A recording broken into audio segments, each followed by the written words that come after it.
Hello student, आज हम पढ़ेंगे प्रश्नावली 2.2 का प्रश्न क्रमांक 3। इस प्रश्नावली के प्रश्न संख्या 1 और 2 के लिए मैं पूर्व में एक वीडियो बना चुका हूं।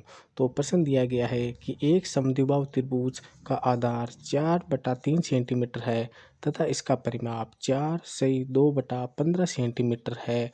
तो उसकी दो बराबर भुजाओं की माप ज्ञात कीजिए। तो प्रश्न में दिया गया है कि एक समद्विबाहु त्रिभुज है। तो समद्विबाहु त्रिभुज उस त्रिभुज को कहते हैं जिसकी दो भुजाओं का मान समान तथा तीसरी भुजा का मान असमान है।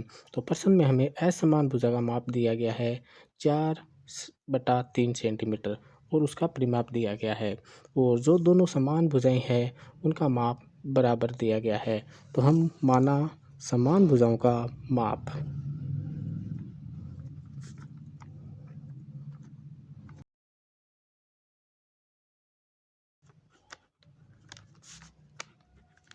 तो समान भुजाओं का माप हम अक्ष सेंटीमीटर मानेंगे। तो जो दोनों समान भुजाएं हैं उनका माप हम अक्ष सेंटीमीटर मानेंगे, और जो असमान भुजा है उसका माप हमें दिया गया है 4/3 सेंटीमीटर।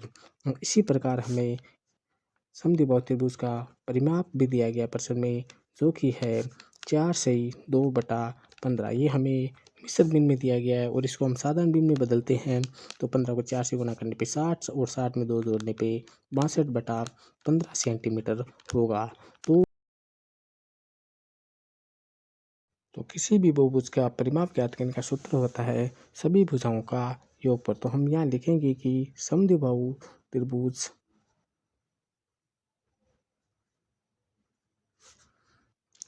का परिमाप बराबर सभी भुजाओं का योगफल।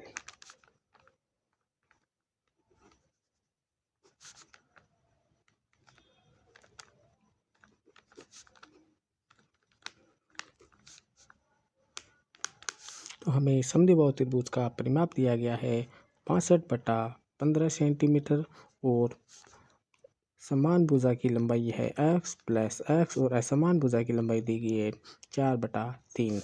अब हम सजातीय पदों को आपस में जोड़ेंगे। तो x में x को जोड़ने पे हमें 2x प्राप्त होते हैं और प्लस 4/3। अब 4/3 इधर 2x के साथ प्लस में है, तो पक्षांतरण करने पे 65/15 के साथ ये माइनस में चले जाएंगे और हमारे पास दाएं पक्ष में 2x बचेगा।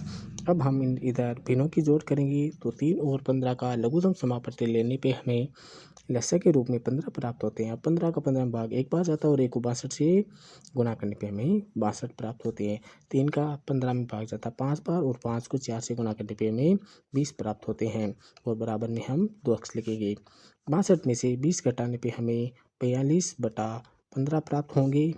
और अब हम 2 का पक्षांतरण कर देंगे।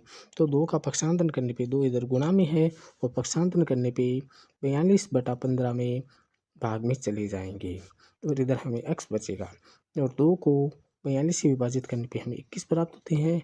21 और 15 दोनों 3 से विभाजित होती है। 21 7 बार में और 15 होते हैं 5 बार में। इस प्रकार हमें x का मान 7/5 प्राप्त होगा। तो हम ये कह सकते हैं कि समद्विबाहु त्रिभुज की प्रत्येक समान भुजा की लंबाई 7/15 सेंटीमीटर होगी। तो स्टूडेंट, अब हम देखते हैं इसी प्रश्नावली का प्रश्न क्रमांक 4, जिसमें दिया गया है कि दो संख्याओं का योग 95 है। यदि एक संख्या दूसरी संख्या से 15 है अधिक है तो दोनों संख्याएं ज्ञात कीजिए।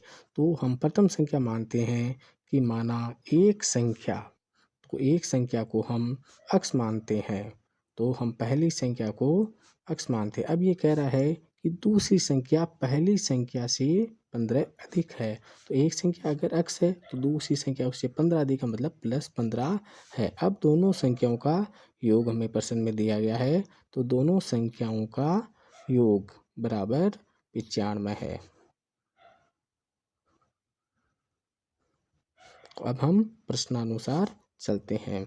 तो प्रश्न में कह रहा है कि दो संख्याओं में प्रथम संख्या दूसरी संख्या से 15 अधिक है, मतलब एक संख्या दूसरी संख्या से 15 अधिक है, तो दोनों संख्याओं का योग 95 है। तो हम पहली संख्या लिखते हैं x और दूसरी संख्या में उसको जोड़ देते हैं, जो कि हमारे पास है x + 15, और इन दोनों संख्याओं का योग है 95।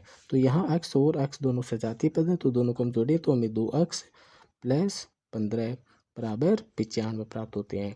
अब हम 15 का पक्षांतरण करेंगे तो 15 यहाँ प्लस में है, पक्षांतरण करने पे 95 के साथ भाग में चले जाएंगे। अब हम 95 में से 15 घटाते हैं तो हमें उत्तर के रूप में 80 प्राप्त होते हैं।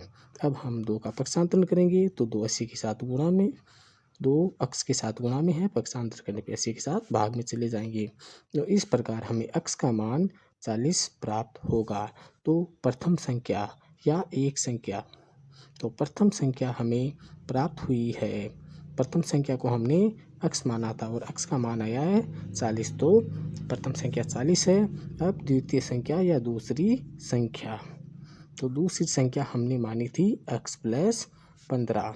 अब हम यहाँ x का मान रखेंगे तो x का मान हमें 40 प्राप्त हुआ है और 40 में 15 जोड़ने पे हमें उत्तर के रूप में 55 प्राप्त होते हैं। तो हम ये देख सकते हैं कि प्रथम संख्या 40 है और दूसरी संख्या उससे 15 अधिक है, और जब हम 40 और 55 दोनों का योग करते हैं तो हमें उत्तर के रूप में 95 प्राप्त होते हैं।